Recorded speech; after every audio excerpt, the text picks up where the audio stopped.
Well, 151 has just absolutely exploded, hasn't it? Unless you've been living under a rock in the Pokemon card collecting / investing space, this won't be news to you. And man, it has happened quickly. I'm not sure I've seen it or this sort of phenomenon happen so quickly or in such a, I suppose, short amount of time. It was only literally 6 weeks ago. I did a video which was Paldea and Fates versus Scarlet and Violet 151. And what is the better holiday set so far from the Scarlet and Violet era? Now, of course, the winner went to Scarlet and Violet 151. However, at the time, it was really interesting looking at things like total set value, how close 151 and Paldea and Fates were. Now, that has just completely changed in the blink of an eye. And you know what? It just gets me excited when things like this happen. Like, Pokemon cards just get me excited. Changes in the market just get me excited. So in today's video, I'm going to go over some of the changes, some of the prices, the PSA population, and ultimately what this means for 151 as an investment vehicle. So let's get started.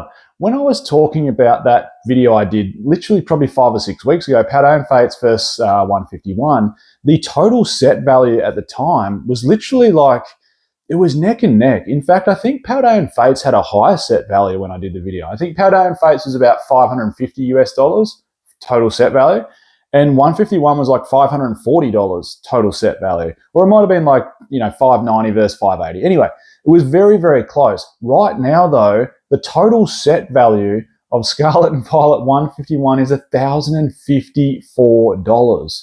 So it was literally only 5 or 6 weeks ago. It was like hovering around $550 to $600. Now it's $1,054. So it has nudged over $1,000 total set value in the space of literally, 5, 6 weeks? Now, for those people sitting on a master set, how good is that for you? Hats off, well done. You've almost literally doubled the price of your master set in 5 or 6 weeks. If you're someone that had multiple master sets because you really, really believed in the singles in the set, again, hats off to you. What a fantastic job. That is the beauty of investing in Pokemon card singles. You can have rapid growth in short periods of time. Conversely, you can also have huge losses in short periods of time. But man, the set price has just absolutely skyrocketed, hasn't it? Now, let's look at a few of those cards that have skyrocketed. The main one, of course, being the biggest chase from the set, the Charizard. I know we bag out this Charizard a little bit, things like the Sunzard. He's been in a very good paddock. He's the Chunky Zard, looking a bit bigger there. But anyway, it's up to $210 raw and a PSA 10. I know this is off PokeData.io, these stats. It says, $450 or something down there. But hey, look, there's been sales nudging $700 in a PSA 10. That is just bonkers how quickly that single has gone up. I've been following the market pretty closely, and there's some websites that just they were sitting around like 140, 150, and in the blink of the eye, they're straight up to $200. All those listings at 140, 150 just gone. Like, were they bought out? And looks like that, doesn't it?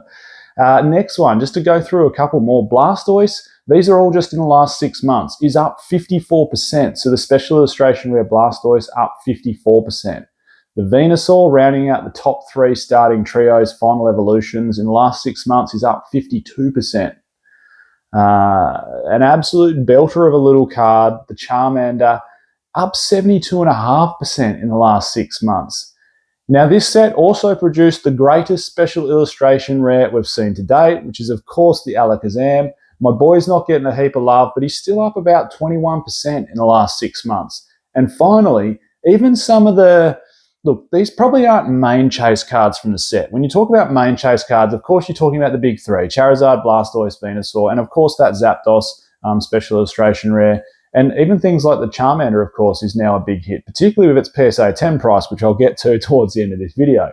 But some of the ancillary hits, which still command pretty good value and pretty good PSA 10 prices, like the illustration rare Dragonair, up nearly 62% in the last 6 months. So this is where we get that $550 price to $1,054 because not only is it the big chase cards getting massive gains, even those ancillary hits, the top 10 in the set, the top 20 in the set, they're all pushing up like 50-60% accordingly. So everything is going up.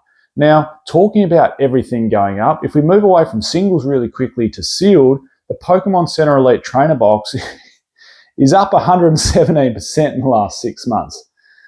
Whew. It's currently sitting at $218 for a Pokemon Center Elite Trainer Box. What a promo that comes inside it as well. Hey, Snorlax and Pidgey just doing the rounds. Like, that's so cool that they've decided to put Pidgey in a lot of those promos. Like, obviously the Charmander from Obsidian Flames. Stellar Crown, of course, had the Bulbasaur and the Squirtle to round out the starting trio, all with Pidgey in them. This Snorlax from the 151 Elite Trainer Box has Pidgey in it. And of course, the Pokemon Center one gets that stamp promo. So you get 2 promos inside there, 1 non-stamp, 1 stamp. And the stamp promo goes for big dollars. In a PSA 10, also big dollars. The Ultra Premium Collection as well, talking sealed products, up 75% in the last 6 months, currently sitting at $186. I think I've got one on display, don't I? Oh, you might not be able to see it in the camera down in the bottom corner there. There's one on display, but whoa. Hey, you know what? Just breaking the video for a sec. How cool would it have been? And I really wish they just did that. And you can probably tell I'm a bit excited in this video. I don't get overly emotional in videos. But I'm excited about how much 151's popped off. But hey, imagine if they did a booster box English. Why not? Why not have the Mew and Mewtwo from the UPC as chase cards inside the English booster box, and also have Master Ball reverse holos, and same thing, 1 per booster box. So you're getting 35 regular reverse holos and 1 Master Ball reverse holo. Why didn't they transfer that into English? Imagine that. Jesus, imagine how much booster boxes would be going for. Imagine the future return on 151 booster boxes if you got Master Ball holos in there, plus a Mew and a Mewtwo special illustration rare to chase. Whew.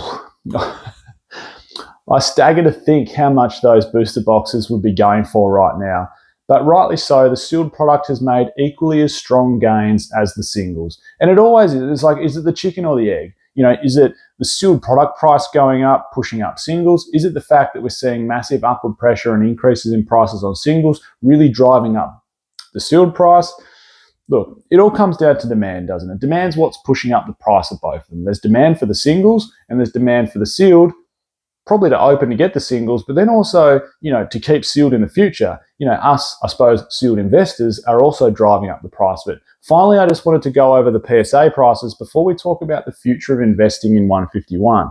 Currently, there's 175,000 graded cards through PSA.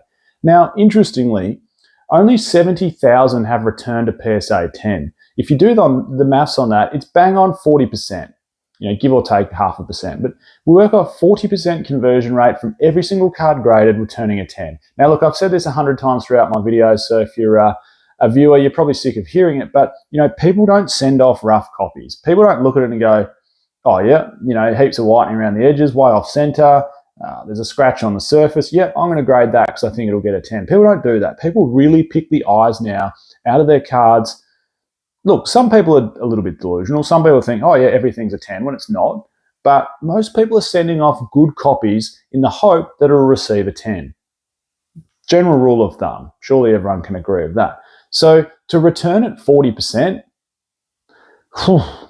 just so you know, Japanese 151, there's been like 380,000 PSA submissions with like 320,000 returning as a 10. So it just shows you the difference in card quality between Japanese and English, because that's a return rate of more like 85% 10s.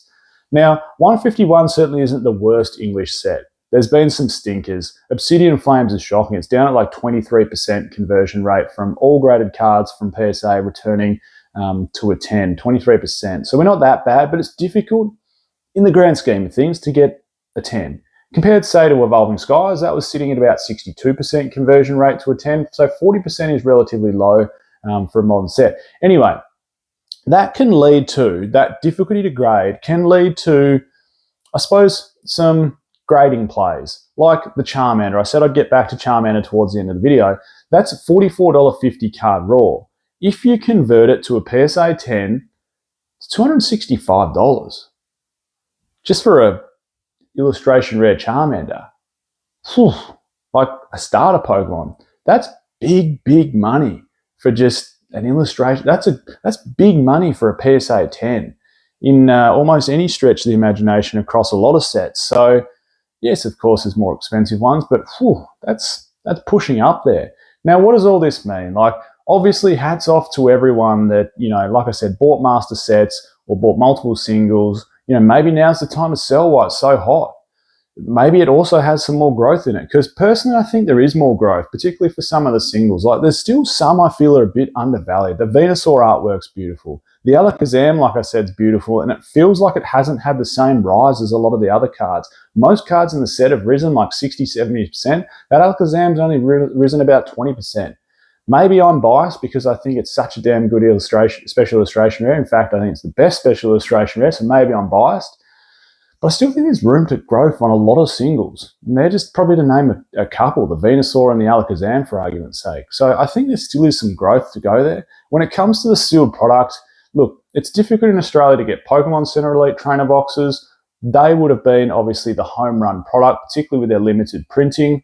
I personally stocked up on a fair few Elite trainer boxes, but most importantly, I grabbed a lot of the, I don't know if you can see it in the video, it's down there anyway, it's just my display one. I grabbed a lot of the UPCs. Look, you know, considering what 25th anniversary UPCs did, this is a home run UPC. Like, there's nothing bad about this. You have absolute stellar promos inside it, and the packs. You're getting lots of 151 packs. Like, there is nothing bad about that UPC. If you look at the new Greninja UPC, you can pick the eyes out of it and you go, oh, pack selection isn't great, and the promos are absolutely awful. Like, they're not even illustration rares or special illustration rares. They're just regular EX promos, like cross. Whereas you look at the 151 UPC and you just go, wow, tick, like, it's going to be a home run. That's why I bought mostly 151 UPCs as my sealed investment for 151. Look, there is heaps of room for growth for this product. Don't think you've missed the boat because everything's sort of shot up, you know, 70%, 100%, 60%, whatever the percentage might be. Just think in 10 years' time, if that's how long you plan on holding investment, just think in 10 years' time how much a 151 UPC is going to go for. Just think in 10 years' time how much is a 151 Pokemon Center Elite trainer box going to go for. And I can tell you right now, they're going to go for a damn sight near more than what they're going for now. They're going to be extremely sought after products. So you certainly haven't missed the boat. I'm Michael, this is PokeOz, and I'll catch everyone next time.